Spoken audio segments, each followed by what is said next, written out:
All right, guys, welcome back to another episode of the podcast. Today we have a special guest, my friend Megan Weidenbach. So she is in my class at LMU.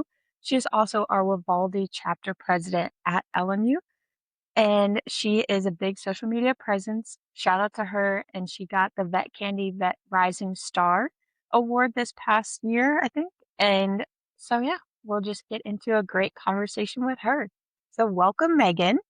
My, Hi. I'm my so excited. first question is me too. Me too. I'm glad we're finally doing this. My first question is always is what is your go-to coffee order, or it can be Celsius order? Yeah. Okay, so hot take. I'm not a coffee drinker. I am a Celsius addict, and my current Celsius order of the summer has been the fizz-free pink lemonade. That is the one that I think gives me the least amount of heartburn. So, that's been my girl this summer. My gosh, my cat is like going nuts right now. That's Sorry about okay. She that. just wants to be on the podcast too. It's fine. She's our special guest. She is. It's actually all about her. It is. Oh my gosh, she really has the zoomies right now. She's going sicko mode. Oh. All right, so we'll just get straight into it. Well, what are you doing over the summer now that you're not studying 24/7? Yeah. So I have been externing at a small animal GP here in Texas where I live. I've been with them for several summers in a row, and I love this team. They are absolutely incredible, and they have been such a wonderful contribution to my education journey. So I've been there about 4 days a week, and then all my other time, I'm just trying to relax, doing my best. It is really hard to turn off your vet school brain when you're at home. So Uh-huh. I've been It is trying. so bad. It's My really gosh. bad. I know. I have to sit and tell myself, like, you can relax. Like, we don't have Yeah. to study. I don't have anywhere to be. There's Like, you can no just exam coming up, relax. Diva. Like, just take a nap, Oh my gosh. Like, just being able to take a nap is insane. right? I don't know. Yeah, haven't done that in a hot minute. So, yeah, I'm trying my best to relax, and I guess that's my best advice for anybody over the summer is take advantage of your breaks if you can, because woo, I'm exhausted. Absolutely. And you're drawing again. I saw that. I am. Yeah, I initially wanted to go to art school, and then my parents said, absolutely not. And so now I'm going to be a doctor, which is kind of a crazy pipeline. So I've just been really leaning into my creative side this summer. I also, not to get too personal, my boyfriend and I are moving in together when I get back here for clinical year, and Oh. my method is to decorate our house with things that I like and I've made, so he can't say no because I made it. I, that's a foolproof plan. Honestly, that is Exactly. amazing. All right. Yeah, Well, that's been the speaking of method. that, yeah. Tell us a little bit about how you got into veterinary medicine from wanting to go to art school.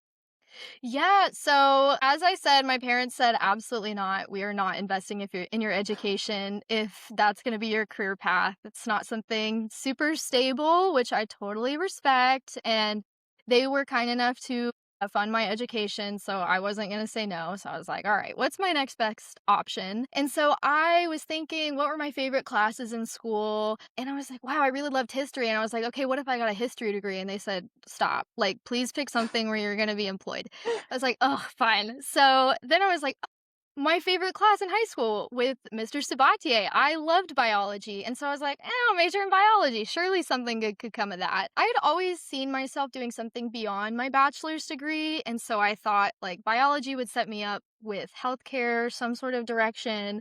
And at first, I had settled on genetic counseling, which, if you're not familiar with genetic counseling, that is a healthcare service provider that kind of sets up testing, social support for families that have genetically inherited diseases. So, people that are trying to have children or have children with some sort of genetically inherited disease that they're not really sure what's going on there. And so, they basically are kind of like a mix between a social worker and a healthcare provider in the sense that they set up all the testing and the social support for those families. So, that was something that I was interested in at first.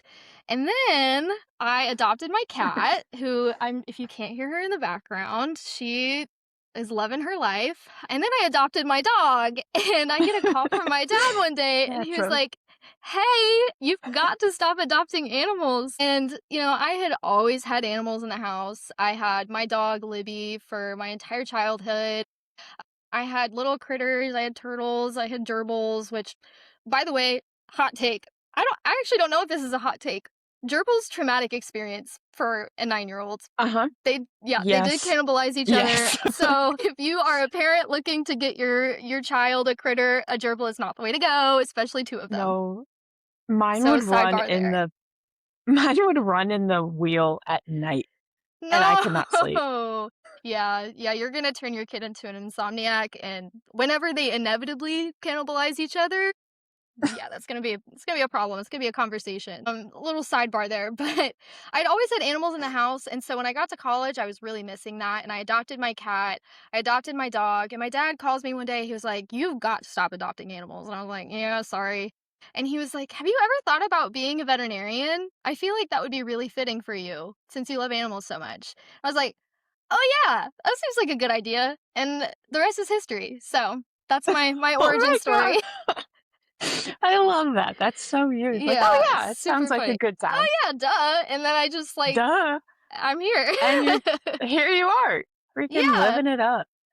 And for I don't know sure. if you could be any other thing than what you are. No, it's definitely a career I'm very passionate about. I love animals, but I also love people. I got into wanting to be in the healthcare sector just because I love people. I love working with people and connecting with people. I love service, and it just kind of all wraps it up in a bow. And it's all the things I love. I love science. I love animals. I love people. So it's kind of the dream career, I guess.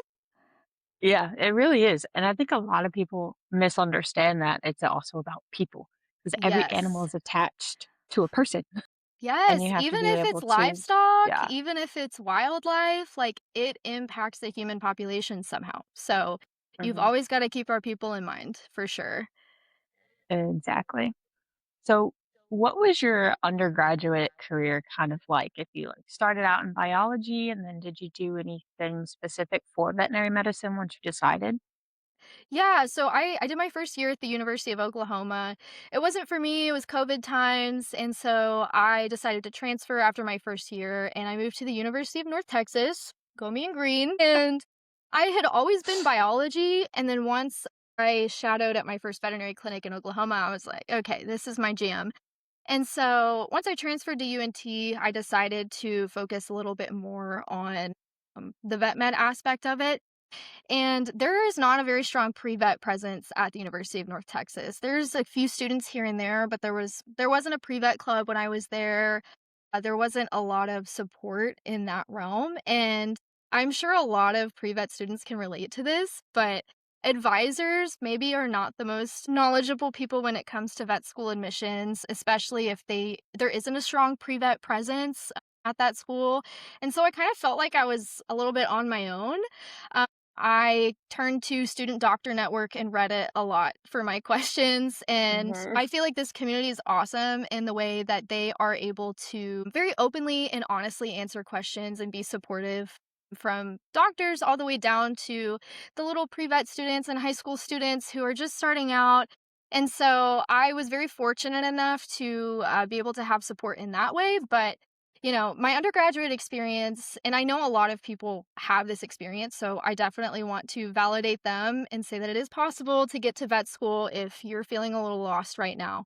But yeah, I didn't really feel super supported in that way. I bounced around between a couple clinics working as a vet assistant. I worked as a zookeeper one summer, which was so awesome. And if that is an experience that you are able to land, I highly recommend it. So fun. I learned so much. But yeah, I was just trying to talk my way into any possible experience that I could land. I got so many no's. I got so many ghostings. It's just kind of how it is in this field. And it did take a lot, self-esteem wise. I felt very defeated in a lot of ways, but I just kept grinding because that's really all I know how to do is be crazy and keep going. And if I want something, I know I'm going to get it if I work hard enough. So that's just kind of how the cards landed for me. My first application cycle, I got into LMU.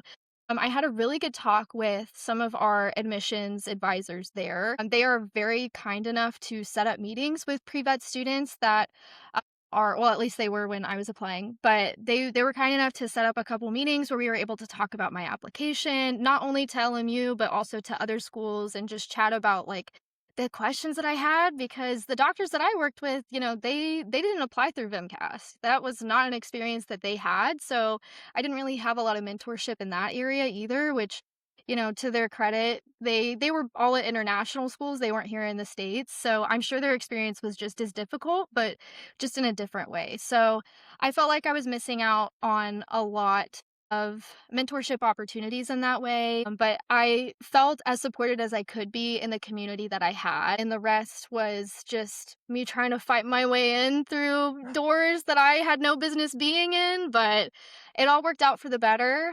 And I'm so grateful that I was able to land myself in vet school. So now we're here. We're third years, going on fourth years. You and me, girl. Shoot. I know. So Honestly, like, crazy. it's crazy. Yeah. I think back and I'm just like, I still don't even really believe that I'm in vet school, much less almost done. Yeah. Yeah, I feel like I Like, blinked and now I'm, like, almost a doctor. In a year and a half, mhm. we will have DVM behind our name. Yeah, That's great. it's pretty nuts. Yeah. When that sinks in, I'll let you know, but it's not right Yeah, now. I'm feeling the same way. There's a little bit of disbelief involved, but, at the end of the day, I'm just really grateful that my experience has been pretty smooth sailing. I know that's not the same Yeah. for a number of people, and I really empathize with that because this field can feel very lonely sometimes when you're in that phase of life when you just don't have a lot of answers to the questions that you have, just not only just about applications, but, like, what's my life gonna look like in a year? Will I get into vet school? So it can be a really, really tough season of life application wise. And, I'm someone who started pretty late. Like I did my first shadowing gig summer after my freshman year of college. Like some people are like, yeah, I've known I wanted to be a vet since I was 5 years old. Not me, girl. I was a sophomore by the time I figured it out. So I Oh, felt like I was kind of smushing my experience into like 3 years before I left, which was crazy. Crazy. yeah. I completely understand that because I also did not decide to go to vet school until my sophomore year of undergrad Yeah. and like hadn't really worked in a vet clinic before that. So just trying to squeeze everything in. But yeah, that's basically the biggest thing that I heard from you is like being indoors that you weren't even supposed to be in. Like I feel like that's such an inspiring thing is you didn't let the nose get you down. You didn't let all of those doors that closed stop you from ultimately achieving your goal. So c- honestly commend you for that because I feel like Thank it's you. so hard for yeah, it's so hard for pre-vet students now. It's like you try and try and try and every door gets shut or you have an old grouchy vet saying you shouldn't go to vet school Yeah. and yeah. But what ultimately made you choose LMU? Um, can I be so honest? It was the only Uh, school I got into. always. Girl, I love LMU same. though. I really do. They definitely took a chance on me. I really struggled Yeah. in undergrad adjusting. It was COVID times. I had a lot going on in my personal life. So through that very short stretch of undergrad, because I was only there for 3 years, right? I went in with a lot of Nice. credits.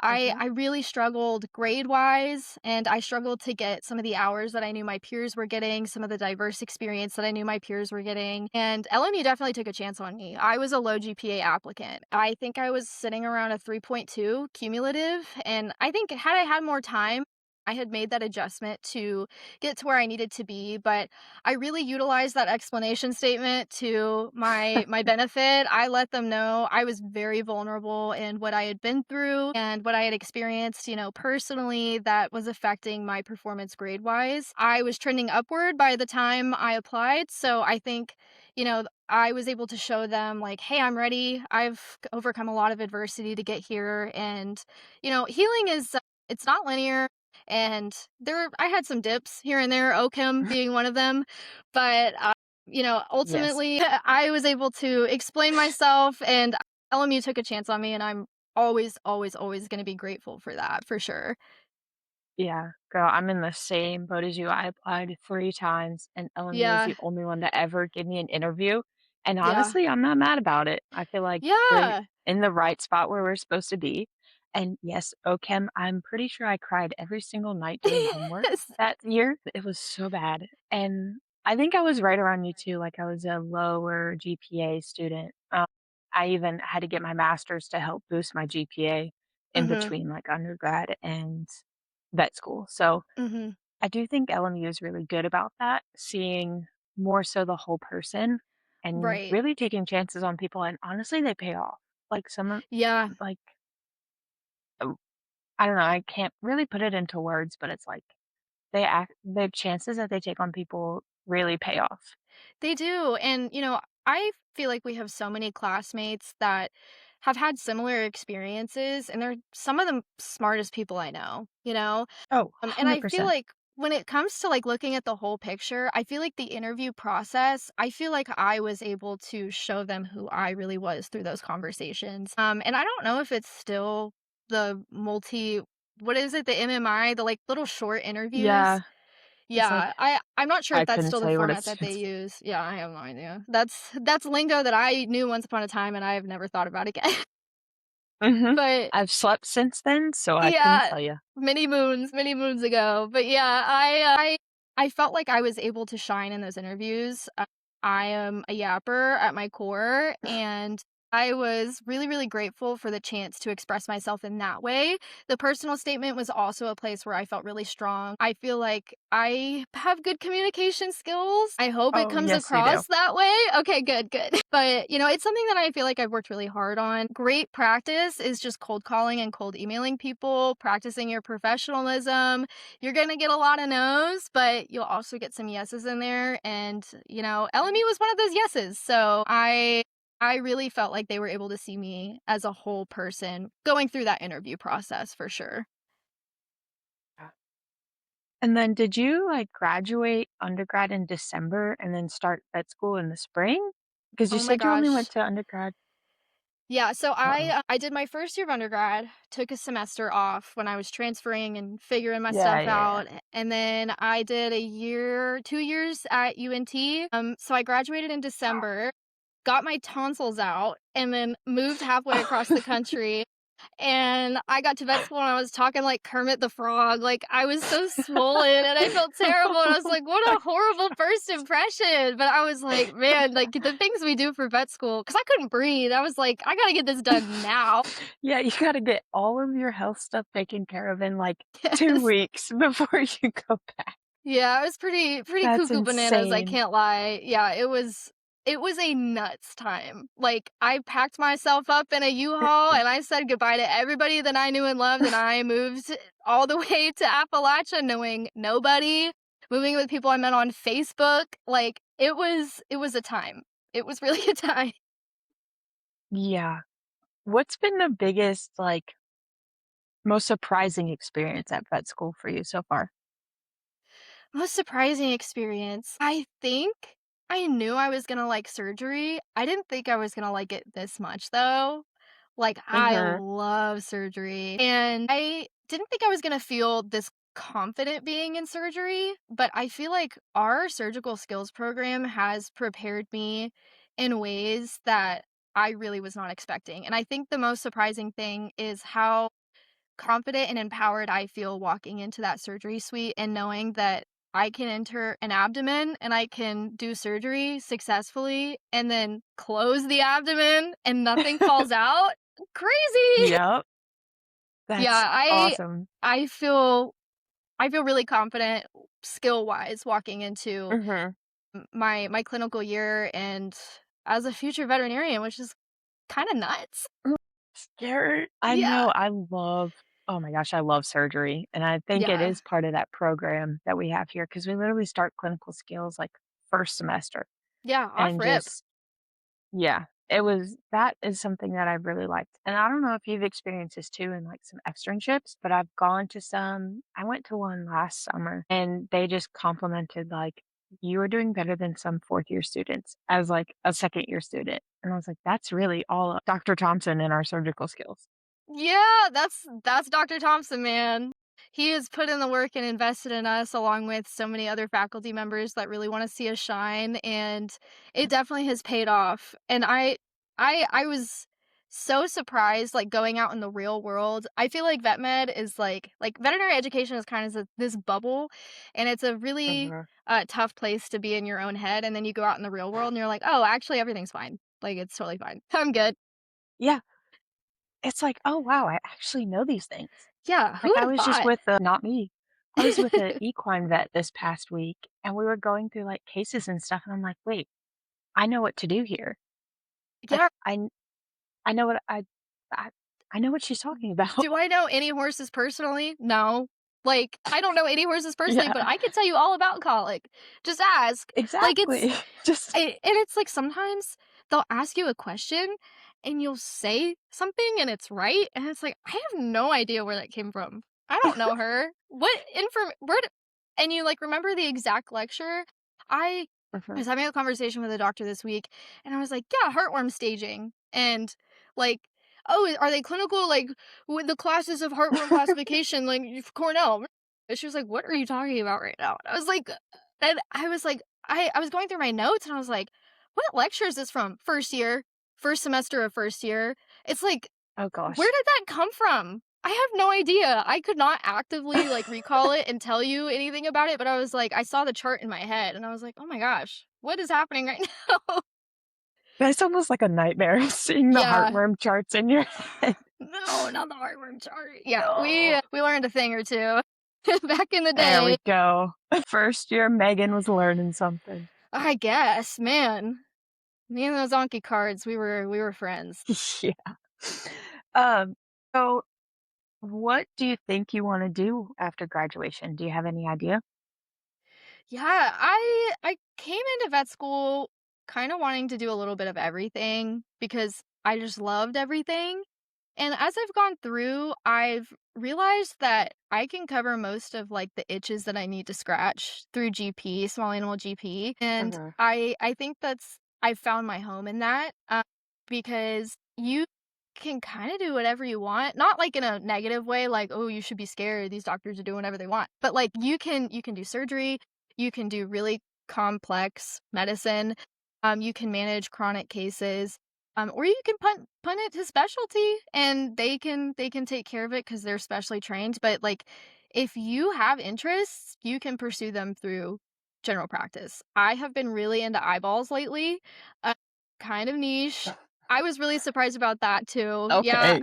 I mean, I guess I was like, "Ew, eyeballs, that's kinda weird," but I guess I really like the medicine, I think it's pretty cool. So, knowing that, like, I can work really hard through CE and you know, manage these really complex cases and do it at home and I mean, not at home, but like at my home hospital and, care for it long term is really exciting to me.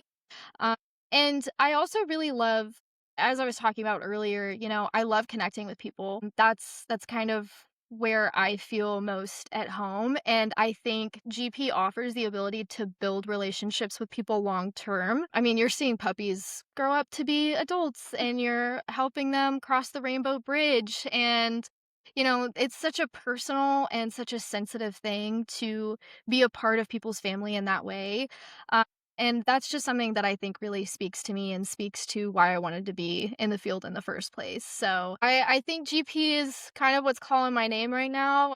Who knows where the wind will take me, but right now that's kind of Yeah. where my head's at, I think, for post grad. Yeah, that's awesome. I really love that. And you're not like I know some people are constantly chasing like, "Oh, I need to specialize. Oh, I need to do this." But no, you're actually like leaning into who you are and why you wanted to be a vet and really taking that with GP. Right, So, right.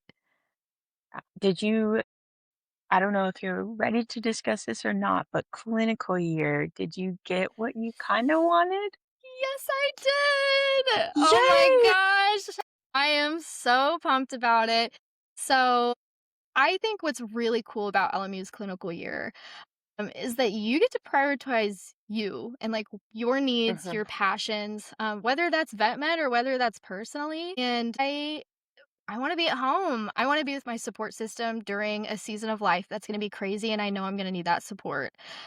So I've chosen to do most of my rotations here in Dallas, which I'm super pumped about. I have a home base that I can be with during those really difficult evenings where I'm coming home super late and studying. And I can spend time with family that I haven't seen in 3 years because I've been all the way up in Appalachia. So I really prioritized my personal situation as opposed to, I guess, my interests. What I've really been super happy about is that most of the places here are small animal oriented. So Mhm. I kind of get the best of both worlds. Like, I get to really fill my personal bucket and also professionally fill my bucket because I'm doing things that I'm personally interested in. But I know for other people, like, they only want to do equine, and that is your cup of tea, diva. So if you only want to go to equine clinics, I am so excited for you. And some people, they want to take the opportunity to travel the country, go see all sorts of different places, and work at different clinics, and they have the option to do that through LMU's clinical year, and I think that's so incredible. We really get to meet our personal needs on top of just our academic needs and the things that we need to fulfill for the NAVLE, so I'm really excited to be able to fill my cup and be with people that I love. Not that I don't love all my vet school friends, but I gotta come home and I gotta get some Tex-Mex, I'm sorry. It's just the queso Yeah, there's there's not not cutting much of it for that. me. No. Not what I mean, the 4, 5 Mexican restaurants in the middle of rural Appalachia is not cutting it for you. It's hey, I love my hardworking people there, but it's no Torchy's. Torchy's queso. If you haven't had it, shout out, love them. That's my girl. I could eat it morning, noon, and night. That when I talk about filling my cup personally, it's actually just because I want to be near a Torchy's and an HEB. So yeah, Yeah. I mean, it makes sense. yeah, Yeah, but that's awesome. I'm so happy you got in Dallas because I know it's so hard to be away from your support system like that, and most of the right, vet students are for those at least 3 years. I was lucky enough that my husband was able to move with me, but, right. oh, yeah, I know a lot of people that long distance is a thing all 3 It years. really is. And, I've been so grateful. Shout out to Tommy. Tommy is my very loving boyfriend. I'll give him a shout out real quick. He's been such a trooper through this whole process. We started dating like right as I got into vet school, and he was like, "Ah, so you're like leaving for 3 years." I was like, "Yeah." Oh. And he took a chance, and clearly it's working out. I'm sitting in his gaming chair that I've covered up with a blanket so it doesn't look like a gaming chair. But yeah, no, he's been so supportive, and I am just so grateful that I get the chance to invest in my relationship outside of vet school, with my clinical year. I'm excited to come home. I love it here. Yeah, that's awesome, and Dallas, you probably have so many opportunities there, and I imagine it's just a big city. Yeah, yeah, we have 2 specialty hospitals that I'll be visiting, which is fantastic. I'm really hoping they let me on surgery rotation. We'll see. I might Oh, have to, yeah. like, sweet talk my way into it, but that's okay. Knowing Yeah, you, I'm that will not be excited. hard. Yeah. So then my email with my little letterhead, "Hey, girl. Hey. Hey. Do you have Yep. any surgery openings? Hey." Like, "Hey," in parentheses, threat, "Hey." I need to be CC'd on that email. Yeah, yeah, yeah. I'll let you know. Hey, you know what? I might get sent to the board for professionalism, but if it gets me in, I'll be there. Exactly, but did you get into the surgery? That's all that matters. Exactly. Exactly. You see the Oh vision. my gosh, I'm the same way. Like, if I was staying mostly around Knoxville and kind of the Harrogate area, but so that specialty clinic in Knoxville, I'm like, "If I don't get on surgery, like, buddy, what are we doing?" Yeah, yeah. So I mean I haven't reached out to anybody just yet because I don't really know how anything works. I'm being so honest. I feel like they communicate so much information to us and I am so grateful for that. But I still am just like I have so much in my brain that I'm like, I don't know, I'll figure it out eventually. So hopefully it just like happens. I don't know. Yeah, I don't know either. I feel like they just throw so much especially around clinical youth, they throw so much Yeah. information, and it's so much more complicated than it needs to be, but whatever. It is a lot, and they do work really hard for us, so I hope they saw my little note at the bottom of my form where I said, "I would really love to be on a surgery rotation." So, we'll see. They probably did. I hope so. They do great work over there, so I have no Yeah, doubt. they do. I just so switch gears from clinical year a little bit. So I mentioned before that you are the Vivaldi president of our chapter here at LMU. So tell me a little bit about that. What is Vivaldi? What is their mission? And how you became president? Yeah. Oh, you know a little bit about how I became president, but I'll get I into know. that. So, Vivaldi is the Women's Veterinary Leadership Development Initiative, and it is a national organization that supports women in business, women in leadership positions, obviously, it's in the name, but most of all, just women in veterinary medicine, supporting their interests and helping them break barriers to get to where they want to be. And we have student chapters. At LMU, we have our own student chapter. And what we love to do at LMU is we like to focus on leadership through building community. So, doing community events, bringing people together. We had a little end of the year powwow celebration at Whistle Pig, which is our local restaurant. If anybody's ever in LMU territory, go visit our friends at Whistle Pig. Yes, it's so good. Yeah. Oh, they're incredible. Love them. So, yeah, we just try to empower our friends at LMU, whether they're women or not women. Everybody's welcome to join and hang out with us and learn about what makes our organization great. We love to empower women that come from all walks of life, whether you are wanting to get married and settle down and have kids, or whether that's, not really your journey. Whatever you want to do, that is absolutely your right, and we support you either way. And, the identity of being a woman is already so nuanced, but, being a woman in a profession that wasn't historically a majority woman, it now is. We are now a profession that is built on 80% of women being veterinary professionals, which is incredible. With that, there's just a lot of nuance, and we just want to support the members of our community that, go through experiences that are very gendered and very unique. And so however we can achieve that is our goal. And I became president because actually our friend Renee here was our former president. Yeah, that was a Hey, time. I don't know that this is my journey. I love being involved in Vivaldi, and I'm very passionate about women in leadership, but you said my season of presidentism, presidentialness is over. Presidency? So, yeah. Oh, Yeah. presidency. That's a good word. I'll put that one in the bank. You were like, "Hey, I think my Man. season's over, coach." And I was like, "I would love to step up and, Yeah. fill that void." And you're still involved. Renee is one of Mhm. our wonderful, amazing class representatives. She helps out distributing our items and offers her amazing ideas for community events and leadership opportunities.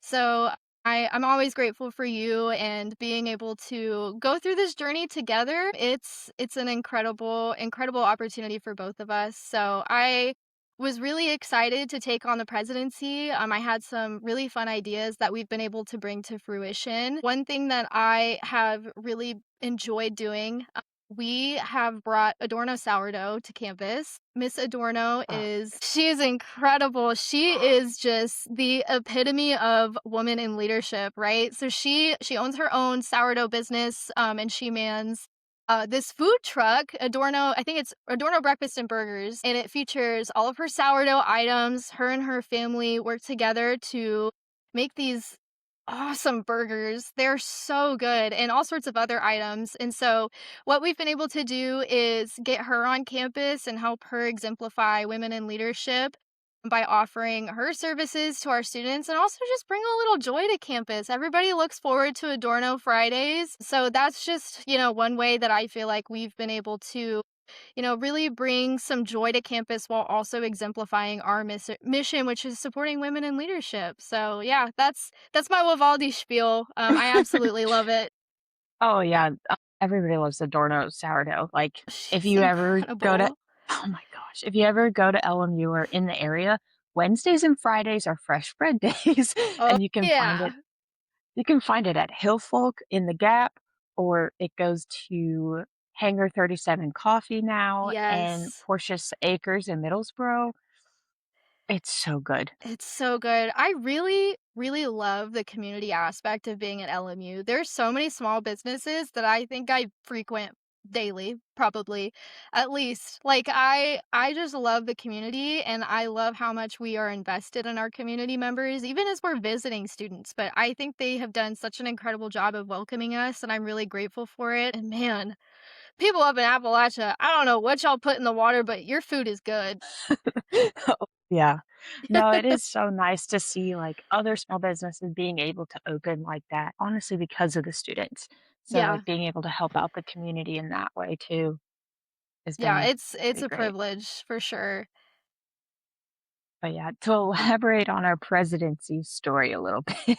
Oh, yeah. So our oh my gosh, our first year, so we started in the spring.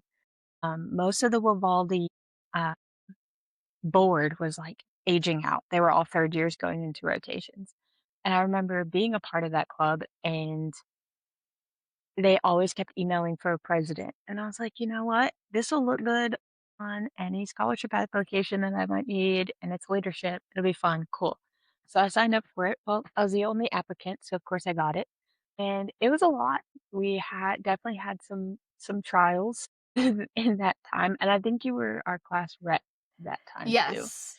So Yeah. you were there for all of the Yeah, we basically trials. just switched and positions, which I think is we so really funny. did. We really did. Well, honestly, like, I know for me, the big thing was getting Dr. Emily King out there, which is another thing that Yes. Vivaldi did, which was so fun. You did that, girl. You did that. That's After incredible. that after that, I was, like, done. I was like, I Yeah. tapped out. Yeah, there's But a I lot of think logistics involved. oh my gosh. But it was a great event, and I'm glad that Right. we did it. But honestly, the joy for me was kind of like seeing your passion for this and all of your good ideas, like the Mardi Gras day that you did, all of the pet portraits that you did, all of the different Yeah. fundraisers, and really being able to also show your artistic side in that way too. Like, I'm happy to turn the reins over to somebody who's like much more qualified than I am on that, and I'm Oh so my happy to still be gosh. there and, like, support you through this because, like, I wanna see you freaking kill it, and you are, and I just love that for you that you're also able to turn that art aspect into it as well and not quite give up on the art. Thank you. That's so kind. Yeah, yeah. The art thing is like, man, I'm still itching for it. Maybe that's a second career for me. We'll see. If the whole vet thing doesn't work out, at least I've got my art skills. If the whole vet thing doesn't come out, Yeah. oh, you'll just have a clinic full of pet portraits. Right, exactly. And it's actually just Exactly. gonna be an art studio, and maybe there's not gonna be any medicine happening at all. And I'm just kidding. There's literally nothing wrong with that. True. Yeah. Yeah. I think my dream is to like have a farm and I have my own art barn and I can just do Right. pottery and paint and draw and doodle all day and just I don't know, maybe retire and not work a day in my life, but I don't I'm just kidding. Well, when Yeah. you figure that one out, let me know. Yeah, you can buy the property next door and you can come visit the art barn Uh-huh. anytime. Okay. Sounds Sounds like a fantastic. plan. Yeah. What is something that you wish somebody would have told you when you were a pre-vet going through your That's a good question. I think I have to be careful about how I phrase this. I think it gets better. Is maybe a good way of Mm, looking at it. I was told by one of my professors that sometimes some of the positions or some of the medicine that we see when we're first starting out is not the greatest. You know, we find ourselves in places where we might be a part of a toxic work culture. We might be seeing medicine that is not gold standard, which that's a whole another conversation and it's based on need and based on accessibility and that's a whole nother conversation, but, you know, sometimes we don't have the best modeled for us, and that can make us feel a lot of ways. It can really destroy our confidence, it can make us feel like we're not cut out for this, but it gets better, and once you get into vet school once you get into vet school, because you will, there's a whole world of opportunity that opens up for you, and it's not just in the little bubble that you found yourself before you got in. You have the chance to explore the world of veterinary medicine in a way that you are probably not gonna believe me when I tell you right now. Uh, I wish somebody would have told me that am going to have the opportunities that I have now, and it will happen, and giving me the validation that I need to keep going, 'cause it it really took a toll on my self-esteem. It really took a toll Mhm. on, what I thought my career was gonna look like. I was truly fearful that I was gonna have a terrible work-life balance. I was fearful that the conversations that I was gonna have with clients was gonna end in less than ideal ways, making people feel horrible, and that's not what I wanted to do. I thought that things were gonna end not great for me and that I was just kinda doomed to this life of wanting to do better and not being able to.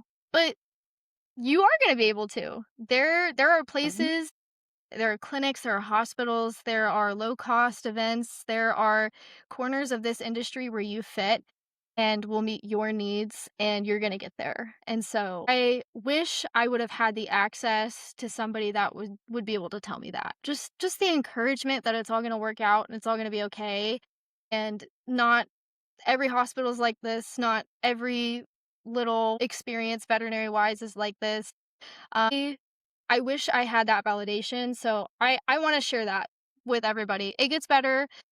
Some people have great experiences with their pre-vet journey, and I'm happy for them because they've had, that positive model all the way through, but not everybody has, and I was not one of those people. I had some pretty rough experiences during my undergrad, veterinary-wise, and so I I want to tell the people that were like me that it's gonna get better. You just wait. It's gonna get so much better. Yeah, I love that, and I really hope that somebody needed to hear that today because I also wish somebody would have told me that when I was in my little pre-vet journey too, because it really does, and vet school has opened my eyes to, like, so many different opportunities in vet med, and I just wanna do all of them, but, Yeah. like, there is a place for everybody in this profession, even though sometimes when we're just starting out, we don't feel like there is. Right. Right. Um, yeah, well, I really appreciate that. And so, trying to shift gears again, I want to ask you more about your social media. So, like I said Yes! before, you were like the queen of social media. You got recognized by Vet Candy as one of the Vet Med Rising Stars, which is great. Thank you. So, Yeah. of course. So, what inspired you to start posting on social media? Yeah, so I had kind of dabbled in social media during my undergrad. I got started doing like silly science experiments in my kitchen and explaining the science behind it to people. It's actually something I put on my application. So if you're like me and you also do silly science experiments in your kitchen, put it on your vet school application. It works out, I guess. But yeah, so I kind of dabbled a little bit in it. And then once I got to vet school, I kind of slowed down a little bit just because I was afraid that I would be giving information that was misguided or false. I kind of not false, but maybe I wasn't really sure of my place as a student, and I knew that I had a lot to learn. So, I wasn't really sure of what I wanted to share with the world. I wasn't sure of my identity within our field quite yet, and so I was a little bit hesitant to, start posting again. And then once I got to 3rd year, I was like, "Man, life is really silly. I'm just gonna be silly. I am a silly girl. That is my personality. If you can't tell, I'm pretty outgoing. I'm very aware of it, and I just kind of wanted to bring a giggle to everybody's day.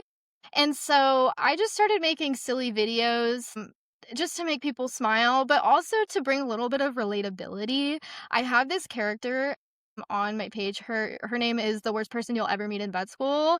And it's not based off of anybody that I know personally. So actually, let me sidebar this. All my people at LMU, this is number one, not about you. And number two, it's not about anybody that I know. It's just a silly character and it's kind of like a representation of some of the toxic people that we meet in vet med, or some of the toxic things that we hear or just themes that we observe. And so that character is just like kind of commentary of number one, like we've all kind of like experienced somebody like this at some point, and so you're not alone and you're not crazy for feelings any type of way about it. But number two, just to remind people, like, don't be weird and don't act like that. That's we don't need that. We don't need that in our profession. We don't need that in front of our clients. So that character is like kind of my side quest of like we need to do better, just like personality Mhm. wise, I guess. I love that. Thank you. Yeah. It's just my little reminder to everybody of like, there is absolutely no need to act like that. So just lock in, team. But yeah, overall, it's just the goal is just to be silly. On TikTok, I feel like my primary goal is silliness. And then with Instagram, once I moved over to Instagram, it was like, okay, now I have an opportunity to do a little bit of like long form, like post, letter posts, whatever, just sharing my experience and sharing my thoughts. And so it's kind of turned into like half silliness because I just pull over all my TikTok videos to Instagram, but half of like really sharing my experience and really trying to validate, especially the pre-vet community. Because I mean, as I've shared previously, I had a pretty rough experience as a pre-vet student and there was a lot of uncertainty and I was really scared and I really wished that I had somebody telling me exactly what I am telling everybody now. And so, I've taken the opportunity to provide a little bit of outreach. I keep my DMs open and I have pre-vet students and vet students message me all the time, which is incredible. And I am so open to it. I've had people that send me their personal statements just because they need a second set of eyes on it. I've had people send me their resumes and just asking where they feel like they can improve and maybe they just need a little validation because most of the time, y'all are doing great. Most of the personal statements and resumes that I get, I'm super duper impressed. And I recognize that there's so much uncertainty as a pre-veterinary student. And so just kind of trying to be a little bit of the big sister and say, you're doing a great job because like my position, I wasn't hearing that and I needed to hear that. I'm dead. Yeah. Being the person that can just be that role in their life, even if it's, digitally over email. Uh, I try to be the person that I know I needed in those moments. So it's a mix of just me being expressive, and a mix of me trying to do a little bit better for our community. Just reminding people, don't be weird. You're doing a great job and you are loved.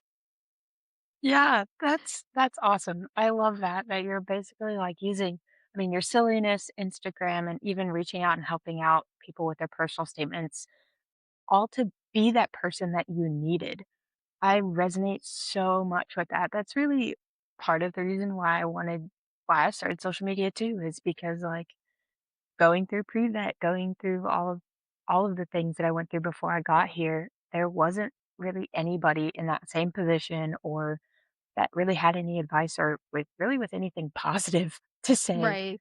So, and I think that also goes back to, like, you can be that change in vet med if you're if everybody was the person that they wanted when they were going through the thing, just imagine how supportive our community would be.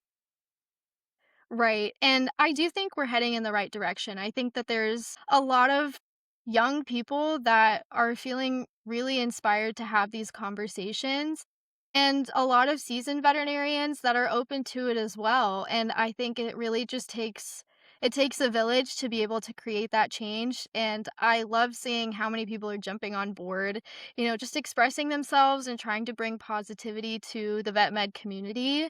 What I also love about social media and what I love about your social media especially is that we're kind of able to just bring our own personalities to it and our own interests. You have your nutrition coaching and you like to share your own personal experience about, working out and your nutrition through vet school and how you manage, those aspects of your life, which are super important. And we each get to bring our own interests, knowing that there's somebody out there that will resonate with it and needs to hear it. And I just think it's so incredible the power of social media and how we're all able to come together in our own way. Oh, yeah, it's been a crazy journey. And as somebody who's like always more introverted, like if you would have told me about 5 years ago that I would be one, having a podcast, two, Yeah. just talking in front of people, like I would have laughed in your face. But really being able to like express yourself, like you were saying, and share everybody's journey because everybody's journey is so unique and you never Right. know what other people are going through.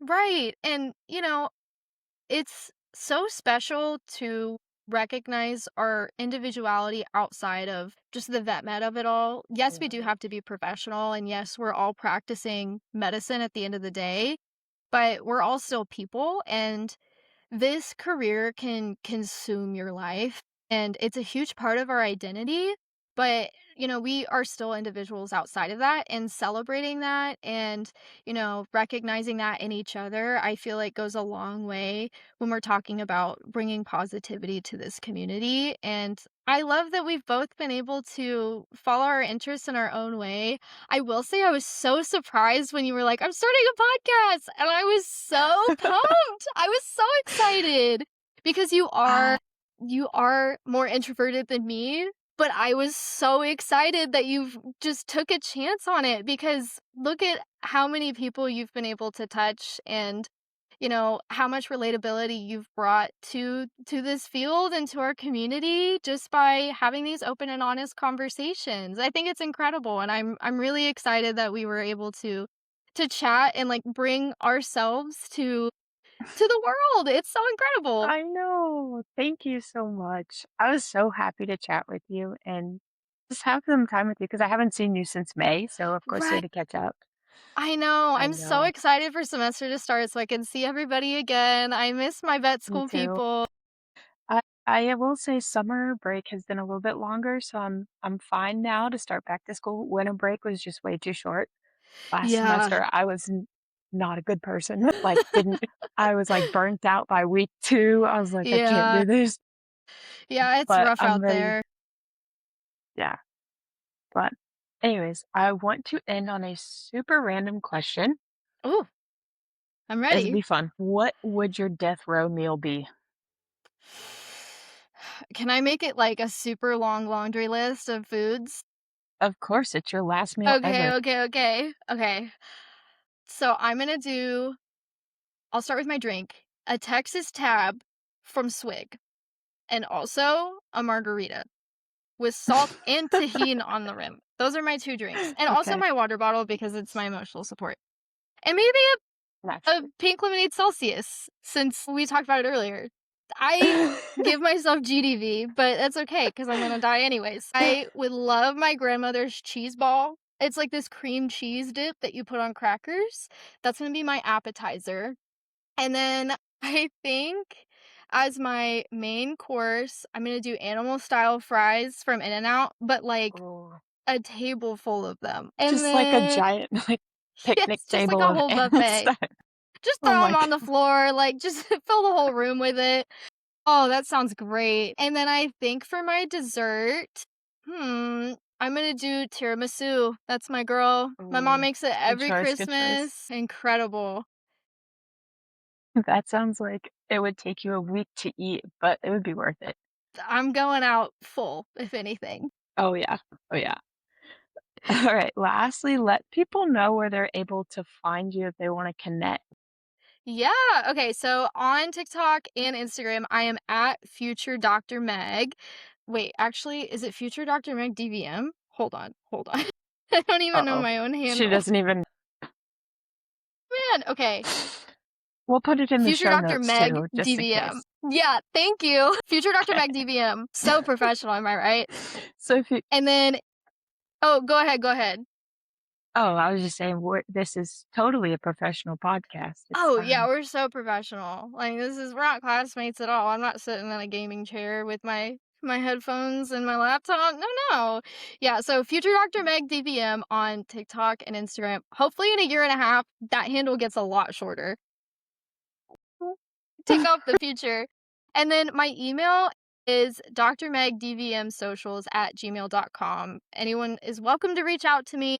I am open to reading over personal statements and resumes. My clarification for that is I am only a student, so my word is not gospel. But if you need a second set of eyes or just want somebody to look over and give you some recommendations, I'm happy to do so. And I think that's it. I think that's all the social media I have. Pending more, If I not, we'll guess.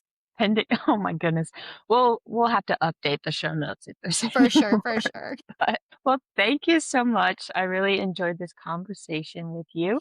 And Yeah. I hope you have a great rest of your summer and I can't wait to see you back in August. Thank you so much. I had so much fun and I love chit-chatting with you. I had Alright. I'll see you later. Sounds good. Bye.